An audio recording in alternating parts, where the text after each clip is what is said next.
ओम नमः शिवाय। आप सभी का हमारे चैनल में स्वागत है। महादेव कहते हैं, जीवन में सफलता को हासिल करने के लिए हर इंसान में सफलता को पाने की अत्यंत इच्छा होनी चाहिए। जब तक इंसान में सफलता को पाने की अत्यंत इच्छा नहीं होती, तब तक उस इंसान का सफल होना निश्चित नहीं है।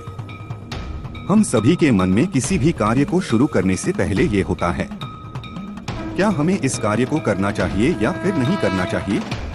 यदि आप भी सफलता को पाने के लिए इस तरह की सोच रखते हैं, तो आप कभी भी सफल नहीं हो सकते। जीवन में सफलता को पाने के लिए एक लक्ष्य होना चाहिए और उस लक्ष्य पर आपको फोकस के साथ कार्य करना चाहिए, तब जाकर आपको जीवन में सफलता मिलती है। जब आपके अंदर सफलता को पाने की इच्छा जगेगी, तभी आपकी अपने लक्ष्य को पूरा करने की उम्मीद भी बढ़ेगी। जब आपके अंदर लक्ष्य को पूरा करने की चाहत होगी, आप एक के बाद एक लक्ष्य बनाते चले जाते हैं और उनको पूरा करते चले जाते हैं। इसलिए जीवन में सफल होने के लिए सबसे पहले अपने अंदर की प्रबल इच्छा को प्रकट करें, तभी आपको सफलता मिल सकती है। महादेव कहते हैं, हर एक मनुष्य की सफलता उसके अंदर के काम करने की क्षमता में छुपी होती और इसका बढ़ना व्यक्ति के मन में होता है। यदि हम अपने जीवन में सफल होने की कामना करते हैं, तो सबसे पहले हमको अपने दिमाग को उसके लिए तैयार करना होगा। जीवन में सफल होने का सबसे बड़ा कारण काम करना होता है। क्या आप सफलता के बारे में क्या सोचते हैं? यदि कोई भी आदमी अपने आप को बिना कुछ किए हुए पहले ही अपने आप को असफल मान ले, जो पूरी जिंदगी में कभी सफल नहीं हो पाएगा, क्योंकि वह सफल होने के लिए नहीं सोचता है, बल्कि सफलता से ज्यादा असफलता के बारे में सोचता है। इसलिए जिंदगी सफल होने के लिए सफलता के बारे में सोचना जरूरी है। सफलता हासिल करने के रास्ते में सबसे बड़ी चुनौती नकारात्मक विचारों और कार्यों से छुटकारा पाना होता है। सकारात्मक सोच विकसित करना और इसके साथ साथ बीच में असफलताओं के बाद भी उठकर खड़े होकर आगे बढ़ने की भावना रखना जरूरी है। महादेव कहते हैं, सफलता पाने के लिए हमको अपने मन को समझकर असफलताओं और आलोचनाओं का डटकर सामना करना चाहिए। आप अपने पर हमेशा नियंत्रण रखें, क्योंकि जीवन में सफल होने का कोई भी शॉर्टकट नहीं होता है। अगर आप अपने प्रतिभा को अपना व्यवसाय बना ले, तो सफलता मिलने का चांसेस बहुत ही ज्यादा बढ़ जाता है। हर एक आदमी के अंदर कुछ ना कुछ प्रतिभा जरूर होता है, लेकिन हम उसे जान नहीं पाते। जिस दिन भी हमको अपने अंदर के उस चीज के बारे में पता चल जाएगा, उस दिन हमको सफल होने से कोई भी नहीं रोक पाएगा। इसलिए अपने अंदर के छुपे हुए प्रतिभा को जान लें और हमेशा सोचें, हमारे अंदर ऐसा कौन सा विशेष प्रतिभा है जो किसी दूसरे के अंदर नहीं है। हमको अपने आप से सवाल करना चाहिए कि वो कौन सा चीज है जो हमको अपने मंजिल तक लेकर जा सकता है।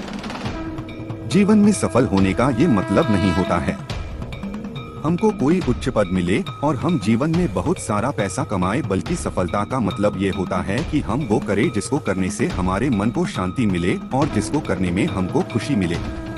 महादेव कहते हैं, किसी भी चीज की शुरुआत करने से पहले आपको अपने अंदर उस काम के करने का विश्वास पैदा करना चाहिए। जब तक आपके मन में उस चीज के करने का विश्वास नहीं पैदा होता, तब तक आपको इस चीज में सफलता नहीं मिलेगी। किसी भी काम में आने वाली समस्याओं का सामना करने के लिए हमेशा तैयार रहना चाहिए। कभी भी अपने आप को किसी से भी कम ना समझे, क्योंकि ऐसे बहुत सी चीज है जो आपसे बेहतर कोई और नहीं कर सकता। हर एक आदमी के अंदर कुछ अच्छी कुछ बुरी चीज होती है। हमको उनके अच्छी और बुरी चीजों से कुछ ना कुछ सीखने की कोशिश करते रहना चाहिए। किसी भी चीज को करने का आपको आत्मविश्वास होना चाहिए, क्योंकि अगर हमारे अंदर किसी काम करने का आत्मविश्वास नहीं होगा, तो उस काम में आपको असफल होने के चांसेस बहुत ही ज्यादा बढ़ जाएंगे। जिंदगी में सफल वही होता है जो अपनी गलतियों से कुछ ना कुछ सीखकर कभी भी हार नहीं मानता है। ऐसा अपने लक्ष्य पर टिका रहता है। कभी भी आपको सफलता तुरंत नहीं मिल पाएगी। हमेशा सफलता में कुछ ना कुछ समस्याएं जरूर आएगी, लेकिन आपको उस समस्याओं से घबराकर भागने की जरूरत नहीं है, बल्कि उसका सामना करने की जरूरत है।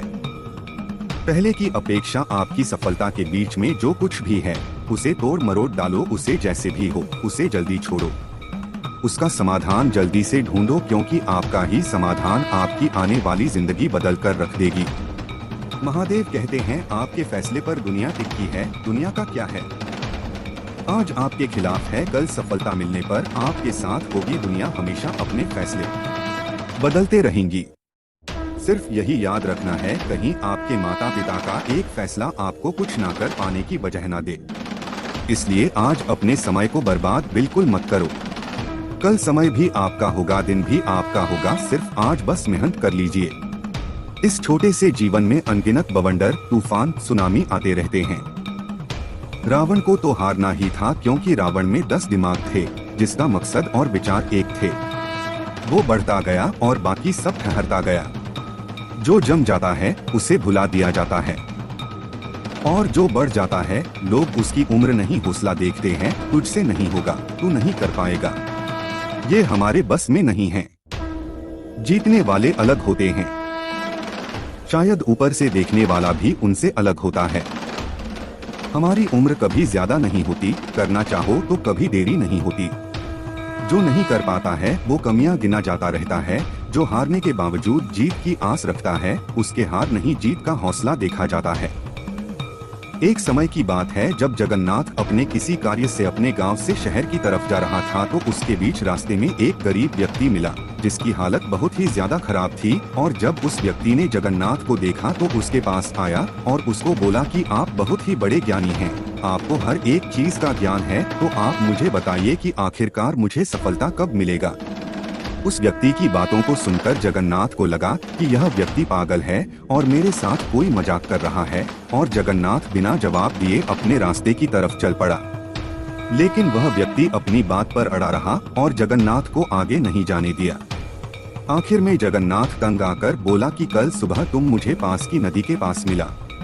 नदी के पास में अपने साथ कुछ और ज्ञानी व्यक्ति को लेकर आऊंगा, जो तुमको बताएंगे कि तुम जीवन में कब कामयाब होने वाले हो। अगले दिन जगन्नाथ को उसकी यानी व्यक्ति के साथ नदी के किनारे पहुंचा, और वहीं पर वो व्यक्ति भी उसको मिला।